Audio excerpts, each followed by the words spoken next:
नमस्कार, मैं हूं संदले, हाजिर हूं बिहार की 10 बड़ी खबरों के साथ।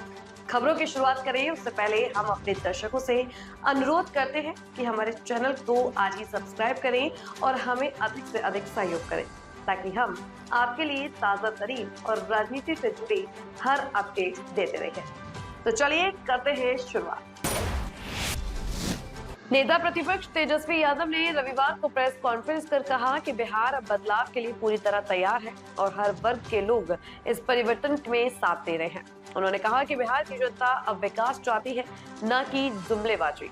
तेजस्वी ने अमित शाह के बयान पर पलटवार करते हुए कहा कि बिहार में उद्योग नहीं लगे क्योंकि केंद्र की सरकार के केवल गुजरात का विकास किया है। उन्होंने कहा कि लंबे समय तक पानी एक जगह रहता है तो सड़ जाता है, एक ही बीज बार बार बोने से उपज कम हो जाती है। बिहार को भी अब नई सोच और नई दिशा की जरूरत है। तेजस्वी यादव ने कहा कि उन्होंने किसी का नुकसान नहीं किया, बल्कि सबका साथ और सम्मान देने की नीति अपनाई है। प्रेस कॉन्फ्रेंस में उन्होंने कई बड़ी घोषणाएं भी की। सब लोगों का स्वागत है। हम लोगों के साथ उनके सारी जी भी हैं, शिवशंकर जी भी हैं, कारी सोहेब जी भी हैं और आप सब लोग प्रेस कॉन्फ्रेंस पे आए। आप सब लोगों का स्वागत करते हैं। आप सब लोगों को पता है कि कैंपेनिंग जो है वो उसकी शुरुआत हो चुकी है और बिहार जो है बेसब्र है बदलाव के लिए। कहीं भी हम लोग जा रहे हैं, भारी तादाद में हर जात हर वर्ग धर्म के लोग साथ देने के लिए भारी संख्या में सभाओं में आ रहे और लोग जो है मौजूदा सरकार से परेशान और बिहार सरकार को बदलना चाहते हैं। 20 साल पुरानी विजनलेस घटाना जो सरकार है, भ्रष्टाचार, अपराध चरम पर हो गया है। इनके रहते हुए कहीं सुनवाई कार्रवाई नहीं हो रही है और अमित शाह जी ने तो मना ही कर दिया कि मैं अपना नाम नहीं रख सकता, भूमि की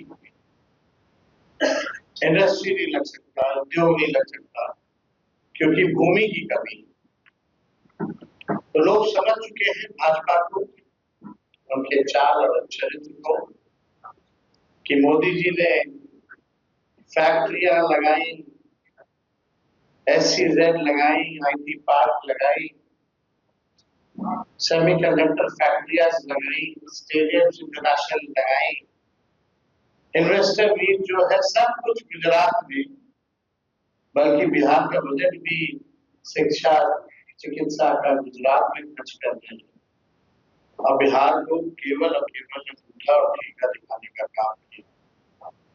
तो बिहार के लोग बेसब्र हैं ये भ्रष्ट सरकार को बदलने के लिए। और आप सब लोगों को पता है कि अगर लंबे समय तक पानी अगर स्थिर रहे एक जगह तो वो सड़ जाता है और एक ही ब्रांड का बीज अगर 20 साल तक खेतों में अगर आप बोइएगा तो खेत भी बंजर हो जाता है, फसल नहीं आती। तो बिहार की जनता बदलाव करेगी और हम सब लोग यहाँ। उधर पटना से बड़ी राजनीतिक खबर सामने आई है, जहां मुकेश सहनी की पार्टी विकासशील इंसान पार्टी यानी बीआईपी में जबरदस्त टूट हुई है। पार्टी के प्रदेश उपाध्यक्ष रंजीत सहनी ने भाजपा की सदस्यता ग्रहण कर ली है। उनके साथ मुजफ्फरपुर जिला अध्यक्ष, प्रखंड अध्यक्ष और कई जिला पदाधिकारी भी भाजपा में शामिल हो गए हैं। बताया जा रहा है कि बड़ी संख्या में पार्टी के कार्यकर्ताओं ने भी बीआईपी का साथ छोड़ दिया है। रंजीत सहनी ने कहा कि उन्होंने प्रधानमंत्री नरेंद्र मोदी और भाजपा की नीतियों से प्रभावित होकर यह कदम उठाया है। वहीं घटनाक्रम के बाद बीआईपी प्रमुख मुकेश सहनी को बड़ा झटका माना जा रहा है। चुनावी मौसम में पार्टी में हुई इस टूट से संगठन पर सीधा असर पड़ सकता है। उप मुख्यमंत्री सम्राट चौधरी ने रविवार को प्रेस वार्ता कर लालू यादव और तेजस्वी यादव पर तीखा हमला बोला। उन्होंने कहा कि लालू यादव रेल मंत्री रहते सिर्फ 178 स्पेशल ट्रेन चलाई थी, जबकि मोदी सरकार इस बार छठ पर 12,075 स्पेशल ट्रेन चला रही है। सम्राट चौधरी ने कहा कि लालू के बेटे खुद को नायक बता रहे हैं लेकिन बिहार की जनता उनके परिवार को नालायक मानती है। उन्होंने कहा कि 15 नवंबर के बाद बिहार लौटने वालों को कंफर्म टिकट और 20% सब्सिडी दी जाएगी। तेजस्वी के वादों पर तंज कसते हुए बोले कि उन्हें पूरे करने के लिए 18 लाख करोड़ चाहिए। कहा राजद का मतलब लालू यादव है, तेजस्वी नहीं। नेता है और बिहार में यदि किसी व्यक्ति ने मुख्यमंत्री रहते हुए काम किया, सामाजिक न्याय किया, जनता के बीच में डिलीवर किया, लोकतंत्र में पहला मुख्यमंत्री नीतीश कुमार है। हमारे लिए श्री बाबू के बाद 45 वर्षों तक लालू प्रसाद जी और कांग्रेस ने बिहार को लूटा। दूसरा पक्ष है कि जीविका दीदी 1,41,00,000 महिलाओं के सीधे खाते में मोदी भैया और नीतीश भैया ने 10-10 हज़ार रुपया पहुंचा दिया। और जहां तक ये बचवा अपनी बात कर रहा है तो उनसे पूछिएगा कि जोड़ के बताओ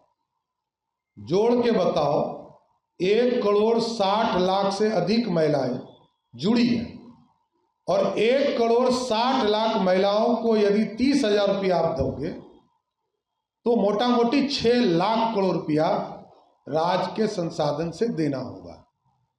और 2,70,00,000 लोगों को सरकारी नौकरी देंगे तो 12 लाख करोड़ रुपया देना पड़ेगा। तो 12 लाख करोड़ और 6 लाख करोड़ 18 लाख करोड़ होता है। तो बिहार की जनता समझती है कि कौन सिर्फ बोल सकता है और कौन डिलीवर कर सकता है। इसलिए बिहार ये समझता है कि लालू जी 15 साल बोलते रहे कि हम आरक्षण देंगे, दिया नहीं। बोलते रहे कि सामाजिक न्याय हम देंगे, सिर्फ अपने परिवार को सामाजिक न्याय दिया। बिहार के किसी भी व्यक्ति को कोई लाभ लालू प्रसाद जी के 15 साल में नहीं मिला। बिहार की जनता जानती है। और नीतीश जी के 20 साल के शासनकाल में और लालू जी के 15 साल के शासनकाल में लालू जी ने 94,000 लोगों को नौकरी दिया, नीतीश जी ने 18 लाख लोगों को नौकरी दिया। फर्क समझिए, 20 गुना अधिक काम नीतीश कुमार करते हैं, एनडीए की सरकार करती है। इसलिए बिहार की जनता जानती है किस पर विश्वास करना है और किस पर भरोसा है और किसने किया है। इसलिए ये लोग सिर्फ मजाक करने वाले लोग बैठे हैं। बिहार के गरीबों को ये लोग सोचते हैं कि मजाक करके वोट ले लें। पटना ने प्रधानमंत्री नरेंद्र मोदी के मन की बात कार्यक्रम के बाद बिहार बीजेपी अध्यक्ष डॉक्टर दिलीप जायसवाल ने कहा कि पीएम मोदी आज दुनिया के सबसे लोकप्रिय नेता हैं। उन्होंने पूरे देश और खासकर बिहार वासियों को छठ महापर्व की शुभकामनाएं दी है। जायसवाल ने कहा कि छठ बिहार की आस्था और संस्कृति का प्रतीक है। तेजस्वी यादव पर हमला करते हुए उन्होंने कहा कि इंडिया गठबंधन में कांग्रेस और राजद नेता सिर्फ जुर्मेबाजी कर रहे हैं। जब वे सत्ता में होते हैं तब जनता की याद नहीं आती। उन्होंने कहा कि कांग्रेस और राजद के झांसे में अब बिहार की जनता नहीं आने वाली है। बलिया के सपा सांसद के विवादित बयान पर उन्होंने कहा कि समाजवादी पार्टी और राजद के संस्कारों पर कुछ कहना उचित नहीं, जनता सब जानती है। बलिया से समाजवादी पार्टी के एक सांसद तेजस्वी यादव ने आज घोषणा किया है कि अगर महागठबंधन की सरकार बनती है तो त्रिस्तरीय पंचायत प्रतिनिधियों का मानदेय दुगना किया।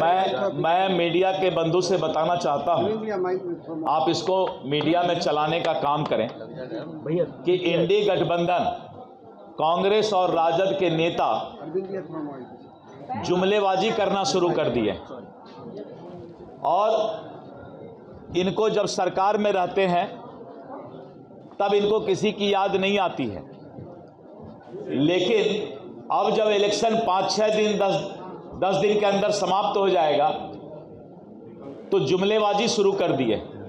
यानी कांग्रेस और राजद की जुमलेबाजी में बिहार की जनता और मतदाता आने वाली नहीं है। उनको पता है कि अब इन लोगों को मालूम है कि मतदाता ने मन बना लिया है कि बिहार में एनडीए की सरकार 2/3 बहुमत से बनेगी। इनके पास अब कोई मुद्दा नहीं बचा है, इसीलिए इन लोगों ने अब जुमलेबाजी करना शुरू कर दिया है। यानी ये लोग जुमलेबाज हैं और जनता इस बात को समझ रही है। राहुल गांधी नजर नहीं आ रहे।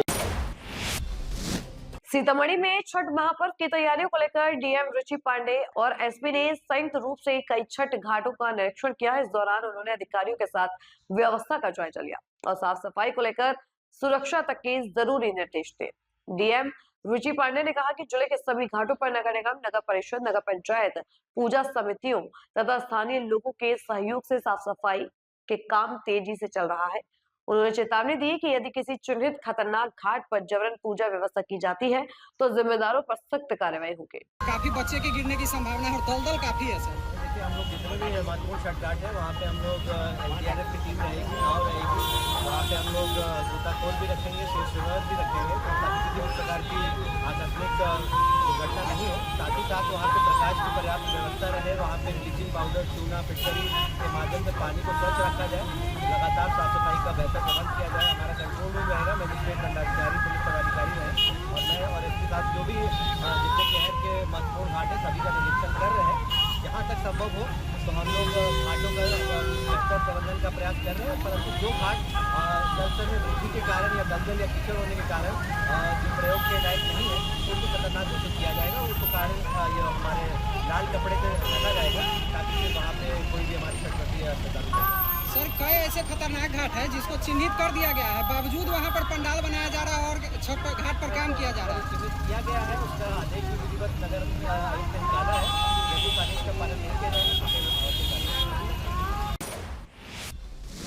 खबर सीतामढ़ी से है, जहां जिले के सुरसन थाना क्षेत्र में पुलिस ने बीती रात बड़ी कार्रवाई करते हुए साहू आवासीय होटल पर छापा मारा और जुआ खेलते 28 लोगों को रंगे हाथ गिरफ्तार किया। गिरफ्तारों में एक नेपाली महिला समेत 27 पुरुष शामिल हैं। इनमें 7 भारतीय और 21 नेपाली नागरिक हैं। पुलिस ने मौके से 8,91,000 नेपाली रुपए, 53,000 भारतीय रुपए, 1 एयरगन, 28 मोबाइल फोन, 8 सेट ताश, 37 कौड़ियां और 1 नेपाली नंबर की स्कॉर्पियो बरामद की है। पुलिस जांच में खुलासा हुआ कि 2 स्थानीय यूट्यूबर सुरसन निवासी राजू कुमार सोनी और चोरोत निवासी उपेंद्र मुखिया लाइव गेमिंग और ब्लॉगिंग के बहाने मिनी कैसिनो चला रहे थे। होटल मालिक सुरेंद्र शाह छापेमारी के दौरान फरार हो गया। सभी आरोपितों को न्यायिक हिरासत में भेज दिया गया है। स्थानीय लोगों के अनुसार इस होटल में लंबे समय से जुआ और संदिग्ध गतिविधियों की शिकायतें मिल रही थी, जो अब पुलिस कार्रवाई के बाद उजागर हो गई। लोक आस्था के महापर्व छठ के दूसरे दिन यानी खरना को लेकर रविवार को छठ व्रती सुबह से ही गंगा घाट पर जुटे और स्नान के बाद पवित्र गंगा जल लेकर अपने घर गए। मान्यता के अनुसार व्रती इसी गंगा जल से खरना का प्रसाद तैयार करती हैं। पूजा संपन्न होने के बाद व्रतियों का 36 घंटे का कठिन निर्जला उपवास शुरू होगा, जो श्रद्धा और आत्म संयम का प्रतीक माना जाता है। सीतामढ़ी में लोक आस्था का महापर्व छठ पूजा की तैयारियां पूरे जोरों पर है। बाजारों में रौनक है और श्रद्धालु खरीदारी में जुटे हैं, लेकिन दूसरी ओर नगर निगम की लापरवाही को लेकर लोगों में नाराजगी बढ़ती जा रही है। शहर के कई छठ घाटों पर अब तक निर्माण कार्य पूरा नहीं हो सका है। घाटों पर दलदल और गंदगी की स्थिति बनी हुई है, जिससे श्रद्धालुओं को परेशानी झेलनी पड़ रही है। स्थानीय लोगों का कहना है कि हर साल सफाई और घाट निर्माण पर लाखों रुपए खर्च होने का दावा किया जाता है, लेकिन जमीनी स्तर पर स्थिति वही रहती। लोगों ने नगर निगम पर सरकारी राशि के बंदरबाट का आरोप लगाया है। श्रद्धालुओं ने प्रशासन से जल्द छठ घाटों की साफ सफाई और समुचित व्यवस्था की मांग की है, ताकि व्रतियों को किसी तरह की दिक्कत न हो। मुजफ्फरपुर में लोक आस्था के महापर्व छठ पूजा की तैयारियां जोरों पर हैं। रविवार को खरना के अवसर पर गांव से लेकर शहर तक श्रद्धालु पूजा की तैयारियों में जुटे हैं। इसी बीच सिने स्टार राज रंजीत झा और उनकी पत्नी खुशबू झा ने अपने निजी आवास मोतीपुर प्रखंड के पंचरुखी गांव में सैकड़ों छठ व्रतियों के बीच पूजन सामग्री का वितरण किया। राज रंजीत झा ने कहा कि छठ महापर्व लोक आस्था और एकता का प्रतीक है। इसे शांति, सौहार्द और भाईचारे के साथ मनाना चाहिए। उन्होंने लोगों से अपील की कि गरीब अमीर और जाति पात से ऊपर उठकर इस पर्व को मनाएं और बच्चों को आतिशबाजी से दूर रखें ताकि प्रदूषण नियंत्रित रह सके। मुंगेर में हाल ही में आई बाढ़ का असर छठ पूजा की तैयारियों पर भी दिख रहा है। गंगा घाटों की स्थिति खराब होने और कई जगह दलदल और गहराई बढ़ जाने से जिला प्रशासन ने सुरक्षा के मद्देनजर 143 छठ घाटों में से 68 घाटों को खतरनाक घोषित किया है। सदर अनुमंडल के अंतर्गत धरहरा प्रखंड के 15, मुंगेर सदर के 9, जमालपुर के 6 और बरियारपुर के 5 घाट असुरक्षित घोषित किए गए हैं। जिलाधिकारी निखिल धनबाज ने श्रद्धालुओं से अपील की है कि वे खतरनाक घाटों पर न जाएं और अपने घरों या सुरक्षित स्थानों पर ही छठ पूजा करें। उन्होंने कहा कि घाटों पर आतिशबाजी न करें, वृद्धजनों और बच्चों की सुरक्षा पर विशेष ध्यान दें और किसी भी आपात स्थिति में तुरंत प्रशासन या स्वयं सेवकों से संपर्क करें। साथ ही घाटों को स्वच्छ रखने और अफवाहों से दूर रहने की भी अपील की गई है। आज के लिए बस इतना ही। कल फिर हाजिर होंगे बिहार की 10 बड़ी खबरों के साथ। मुझे दीजिए इजाजत। ताजा तरीन और राजनीति से जुड़ी खबरों के लिए आज ही हमारे चैनल को सब्सक्राइब करें और बेल आइकन दबाना ना भूलें ताकि हर अपडेट आपको एक क्लिक पर मिलती रहे।